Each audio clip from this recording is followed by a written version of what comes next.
pidámosle al Señor, ¿verdad? Que Él sea el que nos guíe. Voy a pedir a mi hermano Miguel que nos presente en oración, por favor. Aleluya, en el nombre del Padre, del Hijo y del Espíritu Santo. Padre amado, misericordioso y amoroso, aquí estamos nuevamente, Señor, un grupo necesitado de tu presencia, de tu amor y de tu misericordia. Gracias por la oportunidad que nos das en esta noche de reunirnos, Señor. Bendice a cada uno, Señor. Abre nuestro entendimiento a cada uno, Padre, por favor. Ayúdanos, Señor, a entender tu palabra, Señor. Usa a tu siervo, Padre bendito, en el nombre de Jesús, para que podamos, Señor, recibir lo que Él trae en esta noche, Señor. Gracias, Padre, en el nombre poderoso de Jesús. Te damos a ti toda la gloria y toda la honra. Amén, Señor, y amén. Quiero compartir algo que el Señor ha puesto en mi corazón. La verdad es que los tiempos están bastante difíciles. No sé si han estado pendientes de las noticias, sobre todo internacionales, ¿verdad? Pero hay mucha tensión ahorita en otros países, ¿verdad? En Europa, la OTAN con Rusia, China, etcétera. Todo lo que ya tal vez de alguna manera habíamos contemplado que se iba a ir dando. No creo que sea directamente el fin ahora, pero sí creo que son señales de que ya estamos en los últimos tiempos. No es de alarmarnos, la verdad es que el cristiano no debería de estar alarmado por esas cosas, ¿verdad? Sino al contrario. El Señor les dijo a sus discípulos, cuando veáis estas cosas, erguid vuestras cabezas, porque ya vuestra redención está cerca. Entonces debería de ser motivo de gozo, de emoción para nosotros, ver cómo la palabra del Señor se cumple. Claro que en medio de eso hay mucho sufrimiento también, ¿verdad? Hay mucha incertidumbre. Pero no era de eso que íbamos a hablar hoy.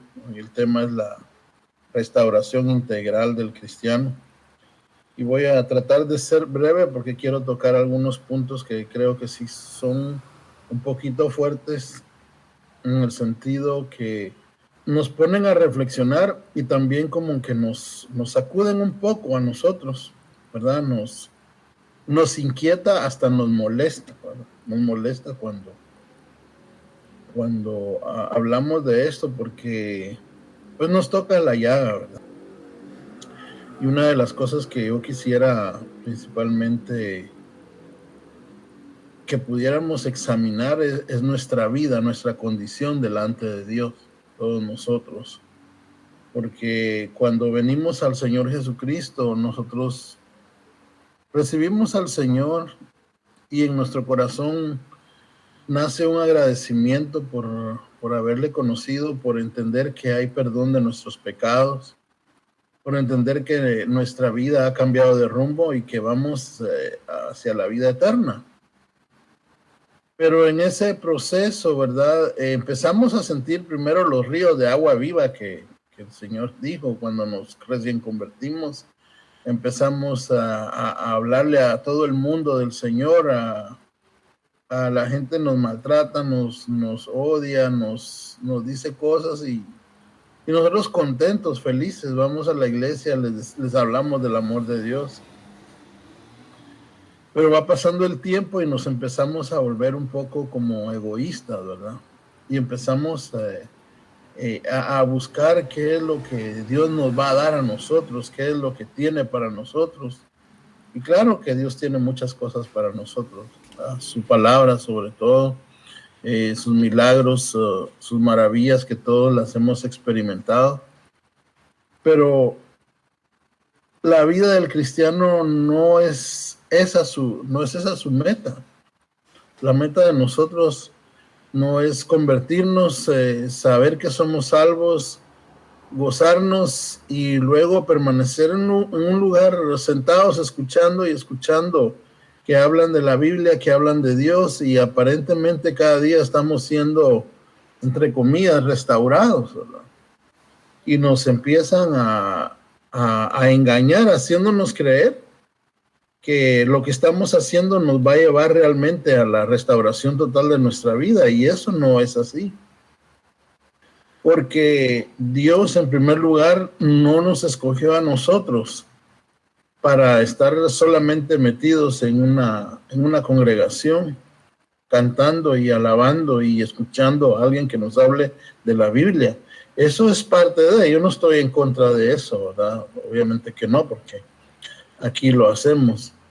Pero cuando al Señor Jesucristo le preguntaron cuál era el mandamiento más grande, ¿verdad? Y Él le explicó. El primero y el más grande mandamiento es: escucha, oh Israel, el Señor tu Dios, el Señor uno es, y amarás al Señor tu Dios con toda tu alma, con toda tu fuerza, etcétera. Ustedes lo saben tal vez mejor que yo. Y el segundo es semejante a este, le dijo el Señor Jesucristo al que le había preguntado: y amarás a tu prójimo. Y en esto se resume toda la ley. Y hubo otro hombre que dice que, habiéndole escuchado hablar, ¿verdad?, entendió quién era Jesús y le hizo una pregunta. Bueno, ese mismo hombre fue y le dice, queriendo justificarse, ¿verdad?, porque le dice: yo he guardado todo esto, yo he guardado la ley, pero ¿y quién es mi prójimo? Los judíos hacían muchas obras con sus prójimos y ellos sabían que estaban cumpliendo, y como quien dice, porque dice la Biblia, que queriendo justificarse, le dijo: ¿y quién es mi prójimo? Como quien dice: ¿a quién más le tengo que hacer bien? Pues si yo lo hago, ¿quién más sería mi prójimo? Me imagino que le ha de haber mostrado a la gente a la que le hacía bien. Y el Señor le refirió una parábola, bien sencilla la parábola. Le dijo que había un hombre que iba de camino y lo habían asaltado, ¿verdad? Y habían pasado algunos y no le habían hecho caso. Y luego le dice que llegó uno y fue movido a misericordia y lo llevó a un mesón, le pidió que lo cuidaran y se comprometió a incluso pagar las deudas si llegaba a ser más de lo que él había dejado pagado para que lo cuidaran. Pero dice que era samaritano y el samaritano era el enemigo número uno de ellos, ¿verdad? Para ellos, los samaritanos no se llevaban entre sí. Y le dijo: ve si haz tú lo mismo. Entonces yo veo aquí que el Señor, en pocas palabras, en algo muy sencillo, le muestra a este hombre una condición o un problema social. Le muestra un problema social, lo confronta con el problema social y lo manda a que haga una misión. Entonces, la iglesia, aparentemente estamos siendo restaurados. Aparentemente estamos, no sé cuánto más tenemos que ser restaurados, cuánto tiempo más, porque nunca alcanzamos la estatura. Todo el tiempo estamos siendo restaurados, pero todo el tiempo estamos que no damos la talla, que no nos parecemos a fulano, que no le llegamos ni a no sé quién a los talones. Y siempre que nos comparamos, no damos la talla. Entonces, ¿cuándo la vamos a dar? ¿Y para qué? ¿Qué es lo que tenemos que hacer? Me recuerda cuando Jeremías, ¿verdad?, le decía al Señor: Señor, yo soy un niño, le decía. El Señor le dijo: no digas que eres niño, porque a todo lo que yo te mandare que hicieres, lo harás. En otras palabras, en el momento que nosotros nos ponemos por obra la palabra de Dios, en ese momento dejamos de ser niños. No necesitamos tener 10, 20, 30 años en la iglesia o en un lugar, no. Sencillamente tenemos que obedecer al Señor, y cuando lo hacemos dejamos de ser niños y empezamos a caminar en la voluntad de Dios como maduros, sin necesidad de que tengamos mucho tiempo, ¿verdad? A veces es mejor cuando no conocemos tanto de la Biblia, porque no cuestionamos a Dios, sino sentimos el impulso del Espíritu Santo para hacer algo y vamos y lo hacemos y vemos cómo Dios se glorifica y le creemos a Dios. Cuando ya tenemos nuestros años, cuando ya conocemos mucho de la palabra, empezamos a usar nuestra teología, empezamos a usar lo que aparentemente hemos aprendido para excusarnos y no hacer lo que Dios quiere, ¿verdad? Entonces, voy a leer, vamos a dejar esa introducción por ahí, voy a leer algo que está en el libro de Nehemías. En Nehemías capítulo 2 y verso 1, y dice, y fue en el mes de Nisán, en el año 20 del rey Artajerjes, que estando ya el vino delante de él, tomé el vino y lo di al rey, y como no había estado antes triste en su presencia, el rey me dijo, ¿por qué está triste tu rostro? Pues no estás enfermo. No es esto sino quebranto de corazón. Entonces temí en gran manera y dije al rey, el rey viva para siempre. ¿Cómo no estará triste mi rostro cuando la ciudad, casas de los sepulcros de mis padres, está desierta y sus puertas consumidas del fuego? Y díjome el rey, ¿qué cosa pides? Entonces oré al Dios de los cielos y dije al rey, si al rey le place y se agrada a tu siervo delante de ti, que me envíes a Judá, a la ciudad de los sepulcros de mis padres, y la reedificaré. Entonces el rey me dijo, y la reina estaba sentada junto a él, ¿hasta cuándo será tu viaje? ¿Y cuándo volverás? Y plugo al rey enviarme después que yo le señalé el tiempo. Vamos a seguir adelante, el verso 9. Y vine luego a los gobernadores de la otra parte del río y les di las cartas del rey, y el rey envió conmigo capitanes del ejército y gente de a caballo. Vamos a saltarnos al 11. Llegué pues a Jerusalén y estado que hube allí 3 días, y levantándome de noche yo y unos pocos varones conmigo, y no declaré a hombre alguno lo que había puesto en mi corazón, lo que Dios había puesto en mi corazón, que hiciese en Jerusalén, ni había bestia conmigo, excepto la cabalgadura en que cabalgaba. Y salí de noche por la puerta del valle hacia la fuente del dragón y a la puerta del muladar, y consideré los muros de Jerusalén que estaban derribados y sus puertas que estaban consumidas del fuego. Pasé luego a la puerta de la fuente y al estanque del rey, mas no había lugar por donde pasase la cabalgadura que iba. Y subí por el torrente de noche y consideré el muro, y regresando entré por la puerta del valle y me volví. Vamos a seguir al capítulo 3. Dice, y levantándose Eliasib, el gran sacerdote, con sus hermanos y los sacerdotes, y edificaron la puerta de las ovejas. Ellos aparejaron y levantaron sus puertas hasta la torre de Meá, aparejáronla hasta la torre de Hananel, y junto a ella edificaron los varones de Jericó, y luego edificó Zacur, hijo de Imri. Y los hijos de Sená edificaron la puerta del pescado, ellos la enmaderaron y levantaron sus puertas con sus cerraduras y sus cerrojos. La ciudad de Jerusalén estaba completamente destruida. Y Nehemías era un hombre de Dios que Dios lo había puesto en un lugar estratégico para que él pudiera sentir la necesidad. Eso fue algo de Dios, que él sentía la necesidad de ir a levantar y restaurar los muros de Jerusalén. Representa de alguna manera nuestra vida, la vida de nosotros. Nuestra alma está representada en los muros de Jerusalén, en las puertas sobre todo, ¿verdad? No vamos a hacer un estudio de eso porque ese es otro asunto un poquito más complicado, más detenido, pero me impresiona quien se levanta a edificar los muros. En primer lugar es un sacerdote, y este hombre que se llamaba Eliasib, que era el sacerdote, el gran sacerdote, el nombre Eliasib quiere decir a quien Dios restaura. Entonces este hombre se levanta a restaurar. Eran 12 las puertas que tenían que restaurar, cada puerta con su muro. Una de las puertas era la puerta del pescado, y otra de las puertas era la puerta de las ovejas, estaba la puerta de los caballos, estaba la puerta del muladar. Pero la primera puerta que restauran no fue la del pescado. La del pescado como que representara cuando nosotros vamos y traemos un alma al Señor, cuando vamos y evangelizamos, cuando traemos a la gente al Señor. Entonces, si a mí me hubieran puesto a ordenar las puertas, ¿cuál íbamos a restaurar primero? Yo hubiera dicho, bueno, restauremos primero la puerta del pescado, que es traer a la gente al Señor, para que después, junto con ellos, ya podamos restaurar las demás puertas. Entonces ya vendrían los pescados a convertirse en ovejas.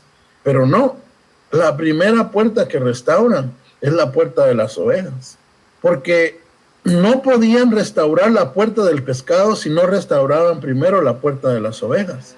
Es decir, ahí hay una enseñanza, porque el Señor Jesucristo lo dijo: ir primero a las ovejas perdidas de Israel. En otras palabras, vamos a restaurar ahorita lo que se ha perdido, vamos a retomar lo que hemos dejado nosotros, para que podamos nosotros luego ir y llevar el amor de Dios a las personas que no lo conocen. Para empezar, es una de las cosas que no hacemos. Yo me recuerdo que en una ocasión estaban unos hermanos. Ronald conoce a uno de estos hermanos, no en persona, pero lo vio en un video que compartimos. Este hermano es un misionero muy lindo del Señor, y el hermano, de hecho, empezó su ministerio en Guatemala. Lo empezó el 3 de febrero del 76. Y estaba bien jovencito. Él sentía del Señor, ¿verdad? Traer, o bueno, llevar, porque era en Guatemala, todavía me siento en Guatemala. Sentía del Señor llevar ahí una ayuda para el pueblo de Guatemala, especialmente en los pueblos, pero la idea con la ayuda era que iba a aprovechar para llevar el evangelio, llevar la palabra del Señor. Y no le querían abrir las puertas, ¿verdad? Y bueno, entonces le dijo al presidente en ese tiempo, ¿recuerdan? El presidente Shirley Eugenio Lauder García, y sus comandantes estaban ahí, estaban hablando con él, y él les dijo que si le podían ayudar, porque él necesitaba algunos vehículos para movilizar un equipo que parece que habían llevado de Estados Unidos para ir a los pueblos. Él quería ir a ayudar, hacer como campañas médicas y a través de eso también llevar el evangelio. Y ellos estuvieron renuentes a eso, ¿verdad? No quisieron hacerlo. Y bueno, les dijo, entonces por lo menos déjenme orar por ustedes, ¿verdad? Pero él se sentía frustrado, sentía triste, porque no encontró el apoyo, y dijo: Señor, si tú me trajiste a este lugar, ¿por qué no se abrieron las puertas, verdad? Entonces vino él y le dijo al presidente y a sus comandantes que por favor se tomaran de las manos. De hecho, ellos no querían hacerlo, ¿verdad? Porque agarraron de las manos, ¿no? Casi que los forzó y hizo una oración. Decía, él no tenía experiencia, no tenía nada, y solo le dijo: Señor, por favor, ayúdanos y permite que esta nación tiemble, para que puedan ver tu poder. Pero él no hablaba de un temblor literal, él hablaba de un temblor, pues, que se conmoviera de alguna manera los corazones. ¿Y qué fue lo que sucedió? Que en la madrugada fue el terremoto. Y lo primero que hicieron, lo mandaron a llamar y le preguntaron qué era lo que él había hecho cuando había orado.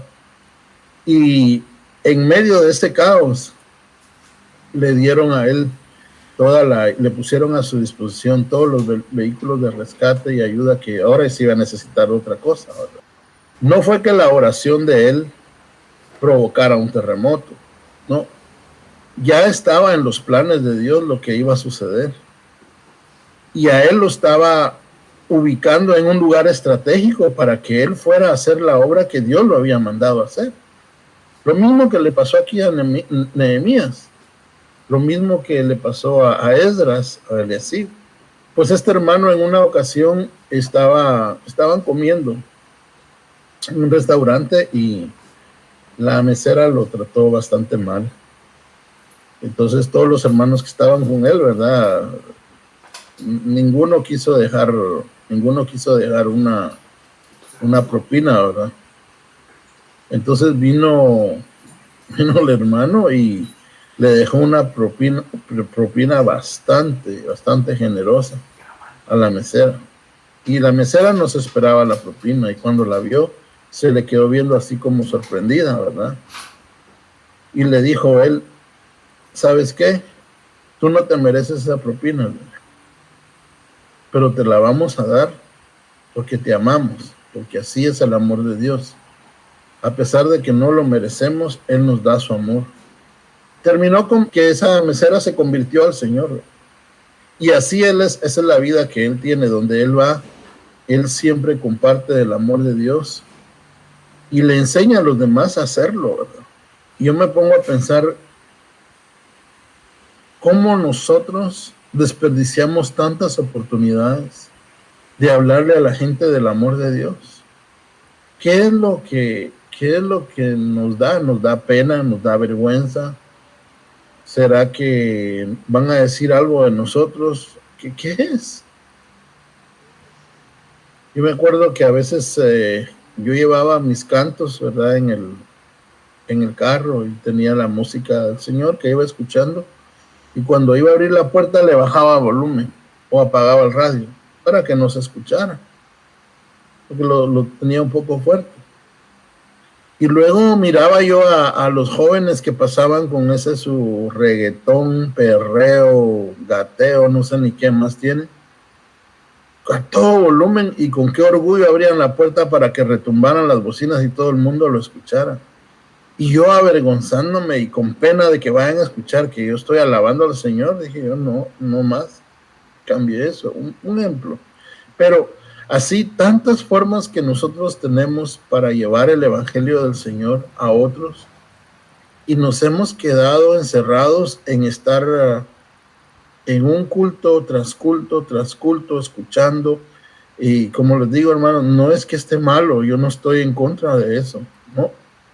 Sencillamente que creemos como que con eso ya estamos cumpliendo con lo que el Señor nos llamó, y no es así. El Señor, cuando se encontró con la samaritana, prácticamente estaba haciendo lo que le dijo al otro que hiciera, ¿verdad? En la parábola esa. Y Él dijo, la hora viene y ahora es cuando los verdaderos adoradores adorarán al Padre en espíritu y en verdad. ¿Cuántos cantos cantaron ahí? ¿Cuánta orquesta había ahí para adorar? No, la oración fue la obediencia de los dos, tanto de Jesús por estar ahí para llevarle el amor de Dios a esa mujer, como de ella que salió de ahí corriendo a avisarle a todo el pueblo, toda la ciudad donde ella estaba. Les habló del amor de Jesús, les dijo quién era Jesús, que fueran a verlo. Entonces, ¿cuánto de eso nosotros estamos haciendo? Mientras nosotros no hagamos eso, nosotros estamos detenidos en el proceso de la restauración de nuestra vida. Porque si bien es cierto, cuando aceptamos al Señor, ya somos salvos. Qué bueno, gloria a Dios, ya tenemos la vida eterna prácticamente asegurada, no por nosotros, sino por la fe en el Señor, y porque eso es un don de Dios, ¿verdad? Es por la fe, y es de Él para nosotros, y es gratis. No es gratis porque sea cualquier cosa, sino es gratis porque nadie lo puede pagar, nadie lo podría pagar.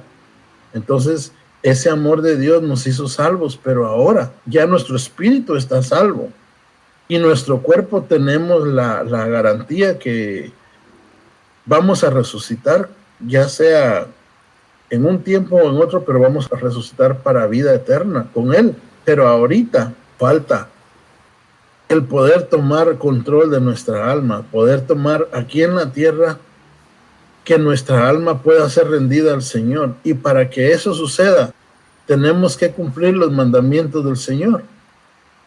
Y uno de los mandamientos que vimos, el primero, es amar a Dios, y segundo, amar a nuestro prójimo. ¿Quién es nuestro prójimo? El que nos cae mal, el que nos hace caras, con el que no nos llevamos. Ya le hablamos del Señor, ya le dijimos que Dios le ama. Tenemos la tendencia a invitar a la gente a las congregaciones y decirle, mire, venga, vaya que mire que ahí el Señor, y los llevamos a una organización, y está bueno que vayan. Pero nosotros tenemos la responsabilidad de darles a ellos el amor de Dios. Cuando Jesús murió en la cruz, su cabeza estaba con una corona de espinas, pero él miraba hacia el cielo, pero sus brazos ¿hacia dónde estaban extendidos?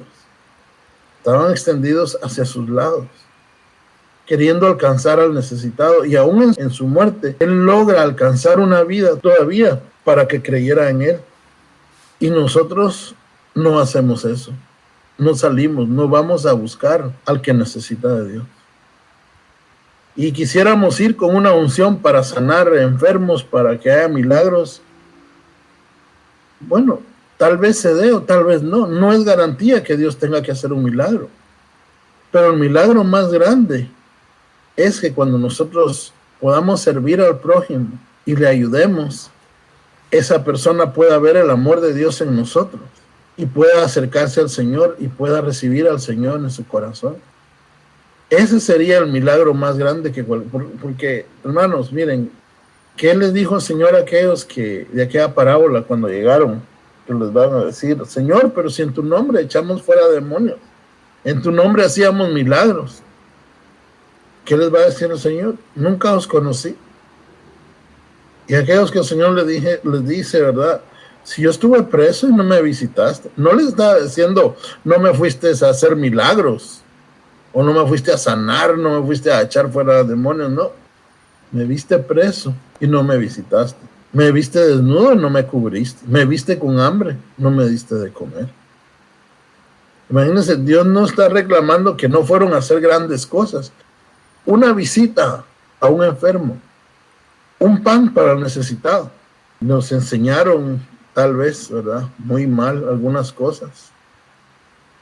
Nos enseñaron a buscar a Dios de todo corazón en la iglesia, y qué bueno, eso es bueno. Pero no nos enseñaron a amar al prójimo.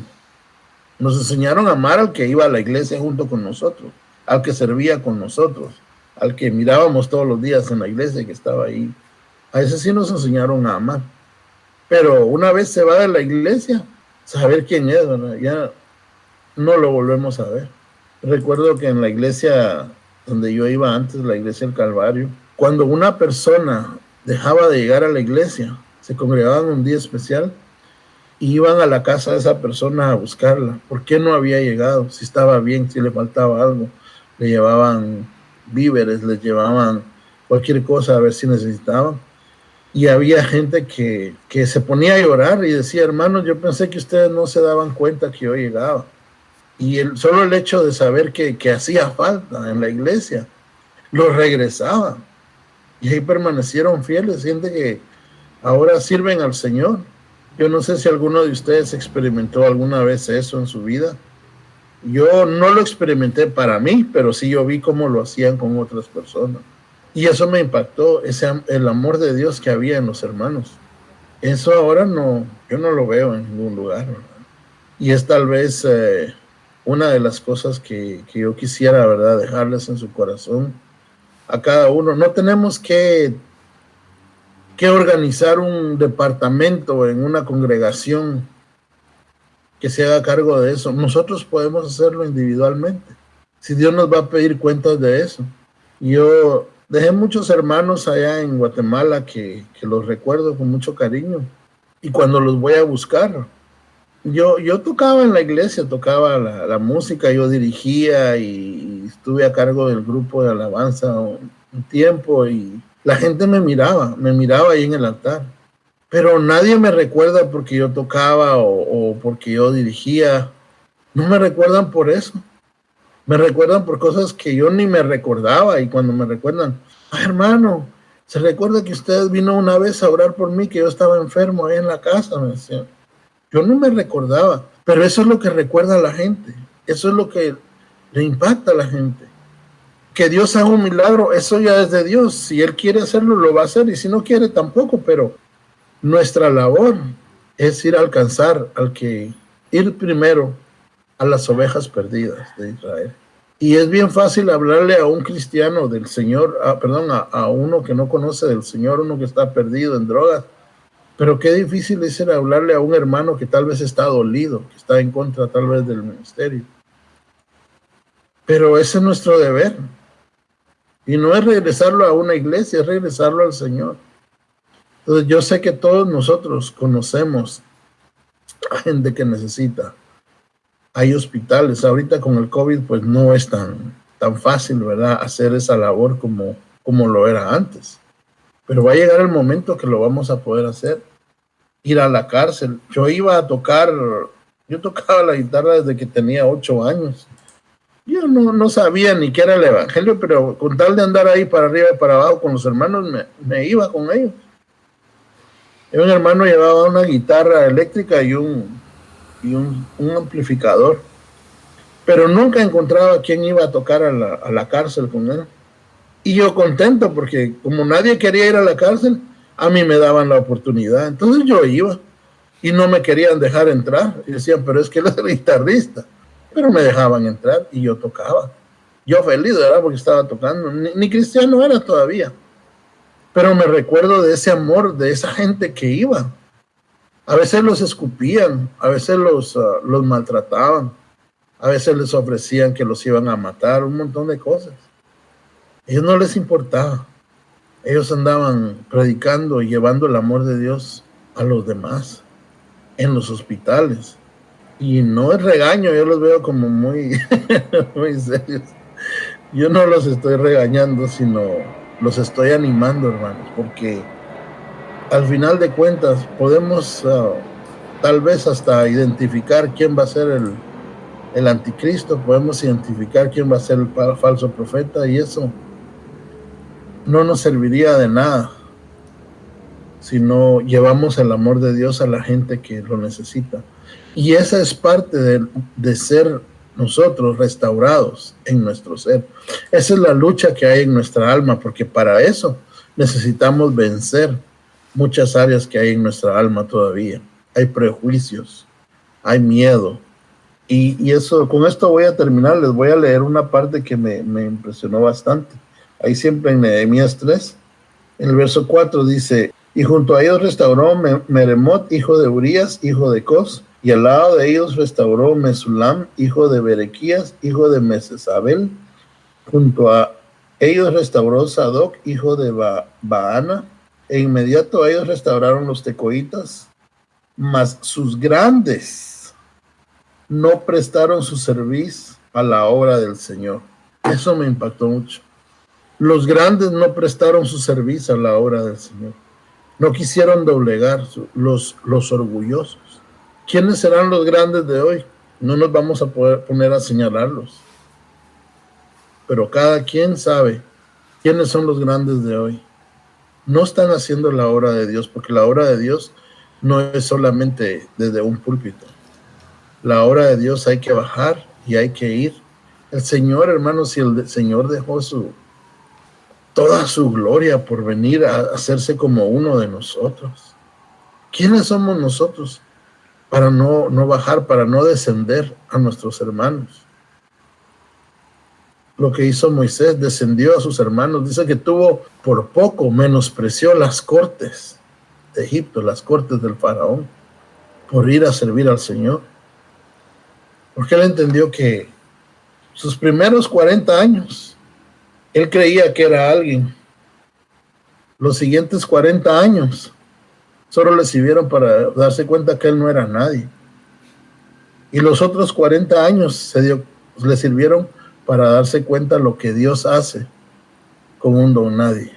Entonces nosotros tenemos que retomar el rumbo de nuestra vida si queremos continuar ese proceso de restauración de nuestra alma, de esa restauración integral. No lo vamos a lograr si nosotros no vamos y hacemos la obra de Dios. No lo vamos a lograr si no mostramos el amor al prójimo. No lo vamos a lograr si no vamos a buscar al necesitado, si no le hablamos a la gente del Señor. No necesitamos tener grandes cantidades de dinero. A veces no es ni siquiera lo material lo que la gente necesita. A veces lo que necesita es alguien que los escuche. Yo me he sentado con gente que solamente con escucharlos, ellos ya se sienten diferentes. Y ahí uno encuentra una puerta para poder hablar con ellos. Tuve un amigo, era un alumno que cuando yo vine a Nueva York, yo estuve trabajando con el gobierno y yo daba unas clases y yo tenía prohibido tener cualquier tipo de relación de amistad o sentimental con cualquiera de los alumnos. Eso era prohibido por el Estado. Pero llegaba un muchacho que entraba y se ponía a llorar. Solo entraba y se ponía a llorar. Bueno, yo le decía, ¿qué te sucede? Y él me empezó a contar su problema. Tenía un problema grave. Iba a enfrentar, prácticamente iba a estar toda su vida en la cárcel, ¿verdad? Y él lloraba porque no podía ver a sus hijos. Y llegó un momento donde yo dije, dejé el trabajo. No lo dejé por eso, ¿verdad? Pero dejé el trabajo. Y entonces me pude hacer amigo de él. Y me lo empecé a llevar a la casa, empezamos a compartir. Luego empezó a ver a sus niños y luego empezó un proceso, ¿verdad? Legal, y pues él prácticamente iba a ir a la cárcel por toda la vida. Él se convirtió al Señor. Se convirtió al Señor y nos hicimos amigos. Gracias a Dios salió absuelto de todos los cargos que tenía. Porque eran mentiras, ¿verdad? Pero solo un milagro podía destapar lo que estaba haciendo. Y ahí yo pude ver un milagro de Dios. El milagro tal vez no fue que temblara la tierra, pero solamente porque yo me dispuse a escucharlo y acercarme a Él y llevarle el amor de Dios. Dios se encarga de hacer la obra. Nosotros solo tenemos que poner la parte que nos corresponde. Y a veces no sabemos qué es lo que Dios va a hacer en otra persona. Yo les insto y los reto a que a partir de mañana vayamos y llevemos ese amor del Señor a los demás. Y les aseguro que vamos a empezar a ver grandes cosas, grandes maravillas. La gente dice, ¿por qué no se mira en los milagros como antes? ¿Por qué no? Por eso, porque ¿cómo se van a ver los milagros? Si Dios ya no necesita hacer milagros en nosotros, porque nosotros ya creímos en Él. Nosotros no dudamos de que Dios puede hacer milagros, pero hay gente que necesita un milagro del Señor. Hay gente que necesita una palabra del Señor. Hay gente que necesita que vayamos y le digamos, mira, Dios te ama, déjame orar por ti, acepta al Señor Jesucristo. No sé a qué iglesia los vamos a mandar, ¿verdad? Eso ya es otro asunto, pero lo importante es que se encuentren con el Señor y el Señor los va a guiar. Así que más que un estudio, hermanos, es como un llamado a nuestra conciencia de que nuestra restauración la vamos a ir alcanzando, especialmente en nuestra alma, a medida que nosotros nos proyectemos hacia nuestros semejantes, a nuestro prójimo, y no solamente con el Señor.